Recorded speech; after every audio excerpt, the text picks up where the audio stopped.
নমস্কার সকলকে and welcome to notebook. আমি তোমাদের গার্গী এবং তোমরা দেখতে পাচ্ছ যে আমি অনেকক্ষণ ধরে চেষ্টা করলাম, বাট আমার একটা টেকনিক্যাল ইস্যু হয়েছে। টেকনিক্যাল ইস্যুটা ঠিক নেটওয়ার্ক ইস্যু বলতে পারবো না, মানে ওবিএস যে সফটওয়্যারটা থ্রু আমি ইউটিউবের সাথে কানেক্ট করি সেই কানেকশনটাই হচ্ছে না। মানে অনেকক্ষণ ধরে ট্রাই করলাম, ইন দ্য মিন টাইম ইউটিউবেও ট্রাই করলাম যে কোনো অপশন, কোনো অল্টারনেটিভ কিছু পাই কিনা, তো করতে পারলাম না।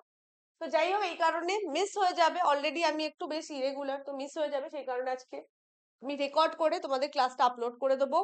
12, 13, 14 ডিসেম্বরের কারেন্ট অ্যাফেয়ার্স আমরা পার্টিকুলারলি এই ক্লাসটাতে ডিসকাস করছি। প্রচন্ড ঠান্ডা, মানে আমার মনে হয় বেশ কয়েক বছর কলকাতাতে এরকম ঠান্ডা পড়েনি। কলকাতা এবং মফস্বল কলকাতা থেকে আরো আরো দূরে গেলে আরো বেশি ঠান্ডা। মানে ইভেন ব্যারাকপুরেই আমি আছি, তো এখানে কলকাতা থেকে মোটামুটি 2-3 ডিগ্রি টেম্পারেচার কম থাকে। তো ঠান্ডা এনজয়েবল, বাট বেশ ঠান্ডা। মানে আমরা কলকাতাবাসীরা এই ঠান্ডাটা সাধারণত অভ্যস্ত না, বাট ইট ইজ এনজয়েবল, তাই তো?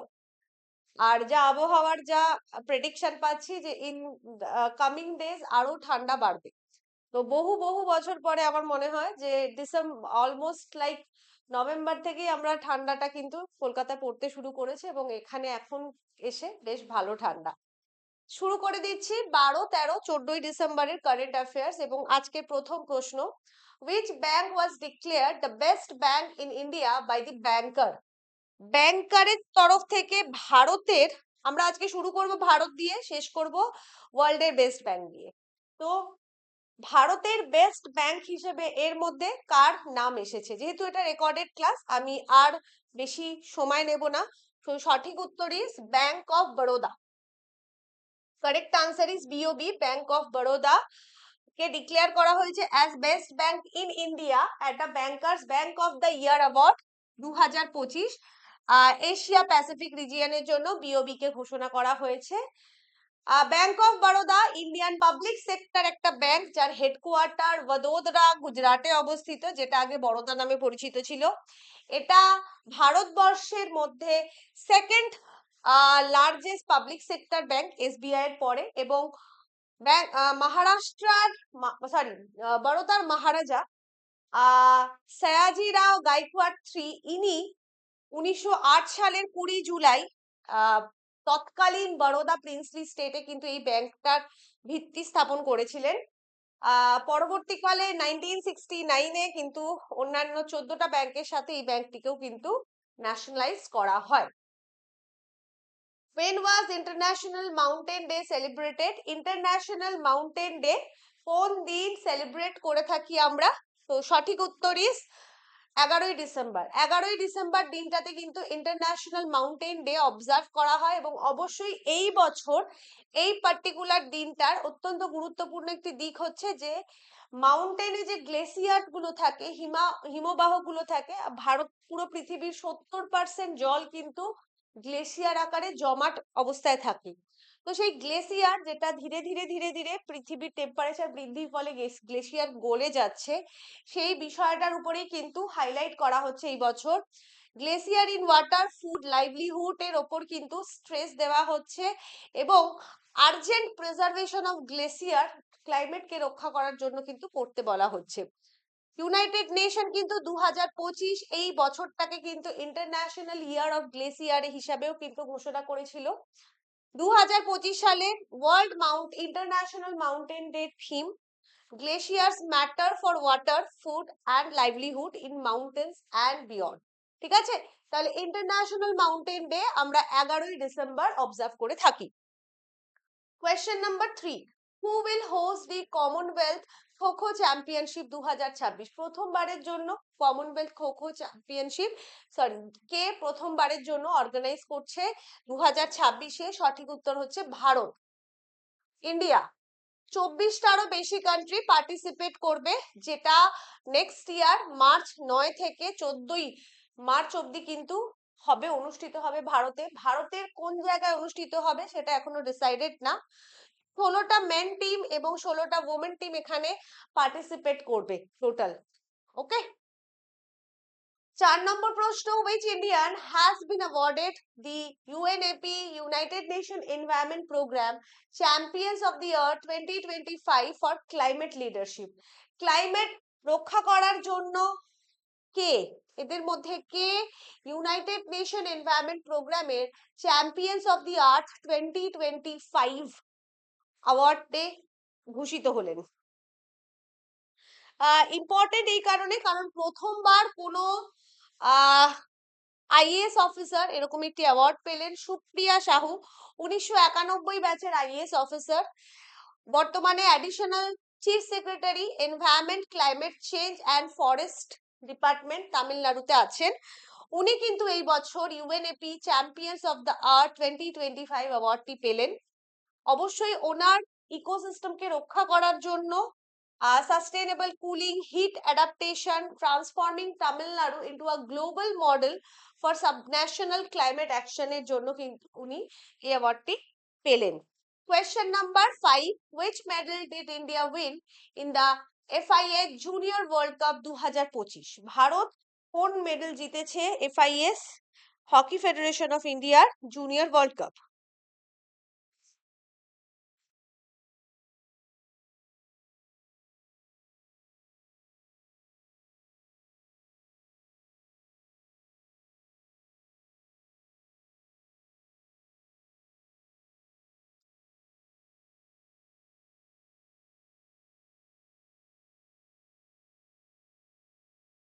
চলো দেখা যাক।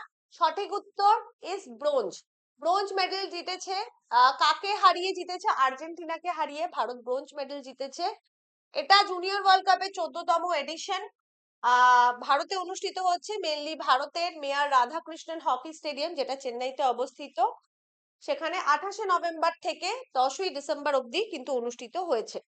Question number 6, when is the universal health coverage day observe করা হয়? প্রত্যেক বছর ইউনিভার্সাল হেলথ কভারেজ ডে আমরা কোন দিন অবজার্ভ করে থাকি? তো সঠিক উত্তর হচ্ছে 12ই ডিসেম্বর। প্রত্যেক বছর 12ই December universal health coverage day observe করা হয় প্রত্যেক বছর। এটা গ্লোবাল রিমাইন্ডার যে এটা একটা সাধারণ মানুষকে সজাগ করার জন্য যে quality health service, affordable health care প্রত্যেকটি মানুষের, পৃথিবীর প্রত্যেকটি মানুষের অধিকার। এটা তাদের প্রিভিলেজ নয়, বিলাসিতা নয়, but minimum quality health care এবং quality and affordable health care পাওয়া বিশ্বের প্রত্যেকটি মানুষের যে অধিকার, এই বিষয়টাকে কিন্তু মানুষের কাছে তুলে ধরে। 2025 সালের theme unaffordable health costs, we are sick of it. আমরা জানি একটা সাধারণ মানুষের পক্ষে সরকারি হসপিটাল ছাড়া উপায় থাকে না, এবং প্রাইভেট হসপিটালে গেলে ছোটখাটো সার্ভিসের জন্য প্রচুর চার্জেস করে, যেটা সাধারণত বর্তমানে দাঁড়িয়ে মধ্যবিত্ত ফ্যামিলি, নিম্ন মধ্যবিত্ত ফ্যামিলি, ইভেন উচ্চ মধ্যবিত্ত ফ্যামিলির পক্ষেও কিন্তু কোনো হেলথ ইন্স্যুরেন্স বা হেলথ স্কিম না থাকলে, কিন্তু মেডিক্লেম না থাকলে অ্যাফোর্ড করাটা স্বপ্নের মতো দেখায়। প্রথমবার 12ই ডিসেম্বর 2012তে কিন্তু ইউনাইটেড নেশন জেনারেল অ্যাসেম্বলি একটা ল্যান্ডমার্ক রেজলিউশন পাস করেছিল ইউনিভার্সাল হেলথ কভারেজের উপর একটি ডে অবজার্ভ করার জন্য। পরবর্তীকালে 5 বছর পরে 2017 সালে ফাইনালি ইউনাইটেড নেশন অফিসিয়ালি 12ই ডিসেম্বর দিনটাকে ইউনিভার্সাল হেলথ কভারেজ ডে হিসেবে অবজার্ভ করা শুরু করে। 7 নম্বর প্রশ্ন, from where did Sarbananda Sonowal launch India's first indigenous hydrogen fuel cell vessel? কোথা থেকে সর্বানন্দ সোনোওয়াল ভারতের প্রথম ইন্ডিজেনাস দেশীয় পদ্ধতিতে তৈরি hydrogen fuel vessel cell launch করেছেন? তো সঠিক উত্তর হচ্ছে ইট ইজ বারাণসী। বারাণসীর যে নমো ঘাট আছে সেখান থেকে কিন্তু রিসেন্টলি ভারতের প্রথম দেশীয় পদ্ধতিতে তৈরি হাইড্রোজেন ফুয়েল সেল, যেটা কিনা ইকো ফ্রেন্ডলি, সেটা লঞ্চ করেছেন রিসেন্টলি। এবং এটা ভারতের যে growing technological capability, commitment towards clean energy, eco friendly technology, তার দিকে কিন্তু ভারত এক ধাপ এগিয়ে গেল। এবং কিছু খুব লিমিটেড কান্ট্রি যেমন চায়না, জাপান এবং নরওয়ে কিন্তু এই ধরনের হাইড্রোজেন পাওয়ার্ড ভেসেল এখন অবধি ব্যবহার করেছে, এবং সেই লিস্টে কিন্তু ভারত নাম লেখালো। কোয়েশ্চেন নাম্বার 8, এটা হচ্ছে এই hydrogen fuel powered vessel. Question number 8. Who has become the first Indian bowler to take 100 wickets in all three formats? মানে all three formats বলতে T20, 50 ওভার মানে ওয়ানডে ইন্টারন্যাশনাল এবং টেস্ট, তিনটে ক্রিকেটের ফরম্যাটেই প্রত্যেক ফরম্যাটে 100 উইকেট নেওয়া প্রথম ভারতীয় ক্রিকেটার কে হলেন? তিনি হচ্ছেন অপশন বি, জসপ্রীত বুমরাহ। ইনি প্রথম ভারতীয় হলেন যিনি ক্রিকেটের তিনটে ফরম্যাটেই 100টি করে উইকেট নিয়েছেন এবং সারা বিশ্বের মধ্যে পঞ্চম বোলার হলেন যিনি এই অ্যাচিভমেন্ট করলেন। যে লিস্টে ইনি জয়েন করলেন তিনি হচ্ছেন টিম সাউদি, লাসিথ মালিঙ্গা, সাকিব আল হাসান এবং শাহিন শাহ আফ্রিদি। এনারা কিন্তু এই লিস্টে আছে। ভারতীয় হিসেবে প্রথম জসপ্রীত বুমরাহ এই লিস্টে নাম লেখালেন। Which city will host the World Health Organization Global Traditional Medicine Summit? কোন শহর, এই চারটের মধ্যে কোন শহর হু global traditional medicine summit host করছে? তো সঠিক উত্তর দিল্লি, ইন্ডিয়া। এটা it is the second হু global summit on traditional medicine. 17 থেকে 19 ডিসেম্বর, 17, 18, 19 এই 3 দিন এটা অর্গানাইজড হয়েছে অ্যাট নিউ দিল্লি ভারত মণ্ডপম। যে থিমের উপর হয়েছে মেনলি এই সামিটটা সেটা হচ্ছে restoring balance, the science and practice of health and well-being. Question number 10. Where will India's first power museum be built? ইন্ডিয়ার প্রথম পাওয়ার মিউজিয়াম কোথায় তৈরি করা হচ্ছে? বেসিক্যালি এটা একটা পাওয়ার প্ল্যান্ট যেটা এখন ব্যবহার করা হয় না, সেটাকে কিন্তু পাওয়ার মিউজিয়ামে কনভার্ট করা হচ্ছে। তো পাটনা, বিহার রিসেন্টলি কিন্তু ভারতের বা দেশের প্রথম পাওয়ার মিউজিয়াম বিহারে তৈরি হচ্ছে, নতুন করে তৈরি হচ্ছে না। এটা বেসিক্যালি ডিফাউন্ড একটা কার্বি গাহিয়া থার্মাল পাওয়ার স্টেশন আছে পাটনা বিহারে, সেটা প্রায় 3 একর এরিয়াতে এর ক্যাম্পাস। সেই ডিফাউন্ড থার্মাল পাওয়ার স্টেশনটাকেই কিন্তু পাওয়ার মিউজিয়াম তৈরি করা হচ্ছে এবং এটা ভারতের প্রথম পাওয়ার মিউজিয়াম। প্রায় 200 কোটি টাকা খরচা করে কিন্তু এই থার্মাল পাওয়ার প্ল্যান্টটাকে পাওয়ার মিউজিয়ামে কনভার্ট করা হচ্ছে। Senzing Angmo has become the first visually impaired woman from India and the 5th in the world to climb Mount Everest. From which state does he hail? তাহলে প্রথম ভারতীয় যিনি দৃষ্টিশক্তিহীন হিসাবে মাউন্ট এভারেস্ট জয় করলেন এবং তিনি কিন্তু বিশ্বের মধ্যে পঞ্চম যিনি দৃষ্টিশক্তি ছাড়া মাউন্ট এভারেস্ট জয়েন করলেন। তিনি ভারতের কোন রাজ্য থেকে আছেন? সঠিক উত্তর হচ্ছে হিমাচল প্রদেশ। সেনজিং অ্যাংমো ইনি একজন ভিজুয়ালি ইম্পেয়ার্ড মাউন্টেনিয়ার। 8 বছর বয়স থেকে কিন্তু ইনি এনার দৃষ্টিশক্তি হারিয়েছেন। হিমাচল প্রদেশের কিন্নর ডিস্ট্রিক্ট থেকে ইনি বিলং করেন এবং ইনি প্রথম ইন্ডিয়ার first blind woman and the world 5th person to conquer Mount Everest in May 2025। ঠিক আছে, চলো next question number 12।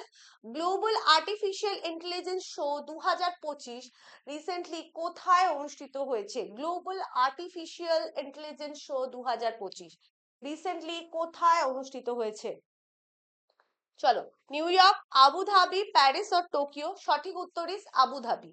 Global artificial intelligence show recently অনুষ্ঠিত হয়েছে United Arab Emirates আবুধাবিতে।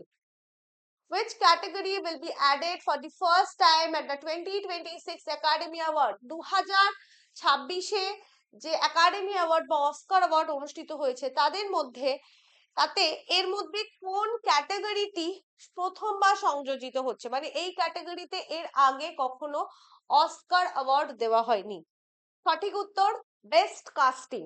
Best casting এর ক্ষেত্রে কিন্তু এই ক্যাটাগরিটা আগে ছিল না।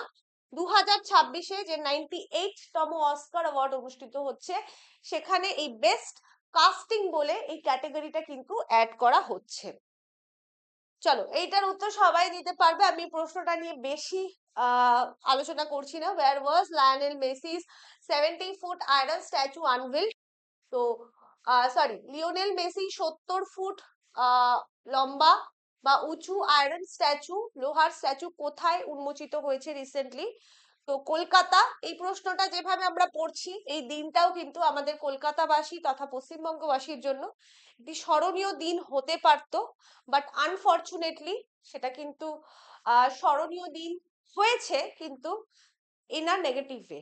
ঠিক আছে, চলো, সঠিক উত্তর ইজ কলকাতা। ঠিক আছে। ইউনিসেফ ফাউন্ডেশন ডে 2025 এটা কোন দিন অবজার্ভ করা হয়? অবভিয়াসলি ইউনিসেফ ফাউন্ডেশন ডে মানে ইউনিসেফ জবে প্রথম তৈরি হয়েছিল সেই দিনটাকেই অবজার্ভ করা হয়ে থাকে ইউনিসেফ ফাউন্ডেশন ডে। এটা 11ই ডিসেম্বর অবজার্ভ করা হয়েছে এবং এটা ইউনিসেফের এই বছরের 79th anniversary of United nation children's fund. এইটা মেনলি দ্বিতীয় বিশ্বযুদ্ধের পরে, ওয়ার্ল্ড ওয়ার পরে 1946-এ মেনলি ওয়ার্ল্ড ওয়ার দ্বারা এফেক্টেড মহিলা এবং বাচ্চাদের হেলথ এডুকেশন এবং তাদের যে অধিকার সেটা এস্টাবলিশ করার জন্যই কিন্তু তখন 11ই ডিসেম্বর 1946-এ ইউনিসেফের গঠন হয়। Recently, who has been appointed as the CEO of BMW? BMW CEO হিসেবে রিসেন্টলি কাকে অ্যাপয়েন্ট করা হয়েছে? আমাকে জাস্ট একটা ছোট্ট সঠিক উত্তর ইজ মিলান নেদেলকোভিক। ইনি রিসেন্টলি বিএমডব্লিউ গ্রুপের চিফ এক্সিকিউটিভ অফিসার হিসেবে অ্যাপয়েন্টেড হয়েছে। আমাকে জাস্ট একটা ছোট্ট জিনিস বলবে যে বিএমডব্লিউ অবশ্যই এটি একটি গ্রুপ কার হিসাবেই বেশি পরিচিত, বাইকও তৈরি করে। তো এদের এইটি কোন দেশ বেস্ট কোম্পানি? কমেন্ট করে জানিও। লাস্ট প্রশ্ন, recently which bank has been named global bank of the year by the banker? আমরা আজকে প্রথম প্রশ্ন যেটা পড়েছিলাম সেটা হচ্ছে ভারতের মধ্যে বেস্ট ব্যাংক কোনটা হয়েছে এবং শেষ করছি বিশ্বের মধ্যে বেস্ট ব্যাংক কোনটা হয়েছে। চলো, সঠিক উত্তর is DBS bank. DBS bank যেটা হেডকোয়ার্টার সিঙ্গাপুরে অবস্থিত, সেটা কিন্তু best bank of the world হিসেবে পরিচিত হয়েছে, ঠিক যেমন ভাবে ব্যাংক অফ বরোদা ভারতের মধ্যে বেস্ট ব্যাংকের তকমা পেয়েছে। ডিবিএস এখন ডিবিএস ব্যাংক বলেই পরিচিত, কিন্তু এক সময় যখন এটি তৈরি হয়েছিল এর নাম ছিল ডেভেলপমেন্ট ব্যাংক অফ সিঙ্গাপুর। ঠিক আছে, so this is all for today. আজকের ক্লাস এখানেই। এক্সট্রিমলি সরি আমি তোমাদের লাইভ ক্লাসটা নিতে পারলাম না, বাট আমরা সকলেই আজকাল টেকনোলজির দাস, তো সেই টেকনোলজির জন্যই আমি ক্লাসটা নিতে পারলাম না, বাট স্টিল সেই টেকনোলজির জন্য আমি কিন্তু ক্লাসটা রেকর্ড করে তোমাদের কাছে পৌঁছে দিতে পারছি। সো ফালতু ব্যাচ আমি এটা নিয়ে বেশি বলবো না। অবশ্যই তোমাদের আর কিছুদিনের মধ্যে ক্লাস পরীক্ষা আছে, অবশ্যই আমরা ফালতু ব্যাচে তোমাদেরকে গাইড করার চেষ্টা করেছি। এছাড়া যারা যারা এখন এই ব্যাচটা অ্যাভেল করোনি, I would request you please 365 avail করে নিও। ভিডিওর ডেসক্রিপশনে এর লিংক দেওয়া আছে। So this is all for today. এই ক্লাসের পার্টিকুলার পিডিএফটা কিন্তু তোমরা পেয়ে যাবে ইন টেলিগ্রাম চ্যানেলের লিংকও ভিডিও ডেসক্রিপশনে দেওয়া আছে। বাই, ভালো থেকো।